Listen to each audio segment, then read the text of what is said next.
tabaco para no intoxicarme la noche. Con ella.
Ready, because I'm about to tell you the story of my life.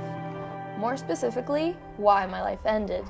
And if you're listening to these tapes, you're one of the reasons why.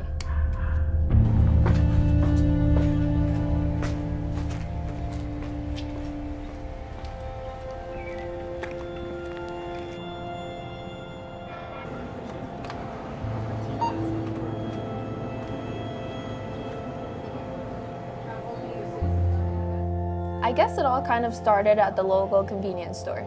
I was there as any other Friday afternoon, buying some snacks before I got home, when a guy a couple of grades above me walked in. I was only a sophomore. Before all, let me tell you something, guys, as in males. When a girl doesn't want to be touched, you should respect that, regardless if she might be considered to have the best or worst butt in the generation. It is so easy for everyone to support these kind of rumors just because you think these girls should feel flattered, right? And it is even easier to overlook the fact that these little lists objectify us. It only gives a reason for you jerks to take advantage of this. Now, I think you should head to that cafe and order yourself a chocolate milkshake, which, by the way, was my favorite. This cafe was one of the few places where I felt safe. It sort of became my safe haven when I first moved into the city. I spent countless hours here. That is until I started to be followed. So yeah, you guessed it. I started to have a stalker. I caught him taking pictures of me and following me around, in this place where I thought it was safe. So you'll understand why I couldn't go back. Switch to the next side of this cassette to know the third reason. The third reason is parties, or what happens during them anyways. As many of you may already know, my father died of alcoholism, so I was always the one to refuse these drinks whenever I went out. This gave people the chance to start calling me names like Upright, Little Miss Goody Two Shoes, and many more. It is not fun, I can assure you. I'll tell you about a specific party though, one that everyone said was going to be a blast. One in which I ended up feeling extremely uncomfortable and even more embarrassed about being the only one at a party that wasn't stumbling or dancing drunkenly.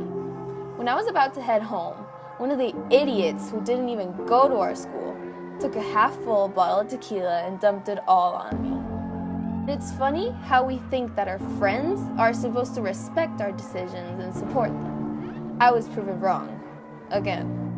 I stormed out of the party, finally realizing that friends like them push you to do things that you really want. The thing is, I kept thinking that maybe going to the parties they invited me to would make me less, awkward. I thought that maybe I would be more involved in the social life of my friends, and maybe even make some new ones. So I went to a party a couple of weeks later, and that's when I noticed that some couples disappeared onto the roof. Yeah, it was massive, and everyone got a piece of each other. But not me. I was sitting calmly in a chair, simply enjoying the party, until a guy arrived. I'd seen him many times in the hallway, and He always smiled at me, so I thought he was a nice guy. I invited him to sit down and we started talking about the football game from the previous night. I was having a nice time with him until he started getting close, touching my back and then grabbing little by little my waist. I started to feel very uncomfortable, so I told him to give me some space. After all he wanted was to get some, not something I was up for. After that, the party just wasn't the same, so I decided to leave. As I was listening to my friends' stories the following day, I couldn't believe what I was hearing. Had they all hooked up with someone at the party? Yes, they had, and they expected me to have done the exact same. Was this what society had become? After all, void and deception come hand in hand. Hang on tight, because this is my perspective on another story you all know very well. Days after the party, I arrived to school thinking it was just a normal day, but I was wrong.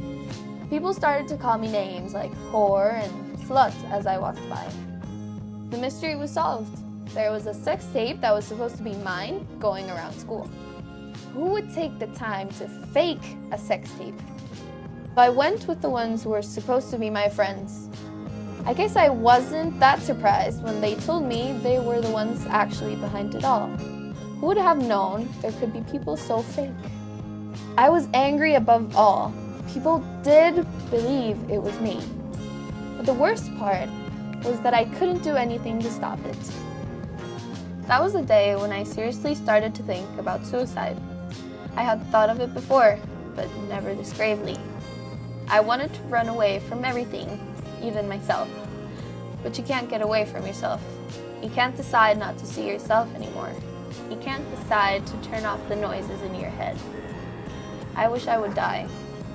I've thought these words many times, but it's a hard thing to say aloud. It's even scarier to feel you might mean it.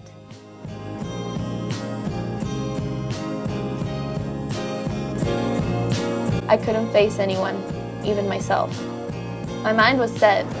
No one could stop me now. Not even the school counselor, with whom I had spoken to so many times before. How could you? What? What are you talking about? Is everything all right, Holden? Is everything okay? Now that she's dead, you decide to ask if everything's okay? This is unbelievable. I don't know what you're talking about. I don't know what you mean. I don't know what you're saying.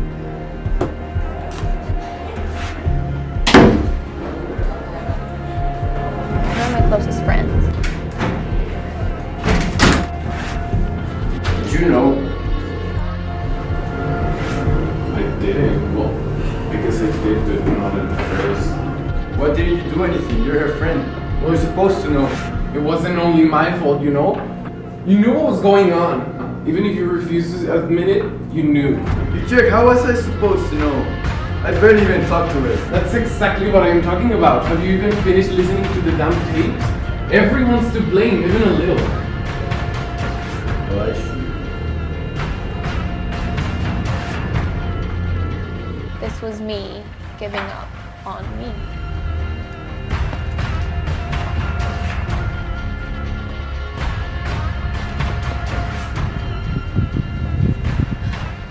I guess that's the point of it all. No one knows for certain how much impact they have on the lives of other people.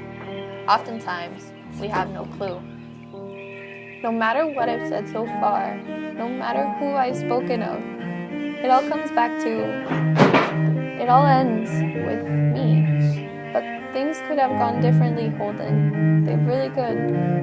I know I can't really blame you though. Maybe you were too shy or scared to even talk to me, and I couldn't force you to do anything. I didn't want to drag you down the same road I was in. Kinda late for that, ain't it? Holden, you were the only one who could have saved me.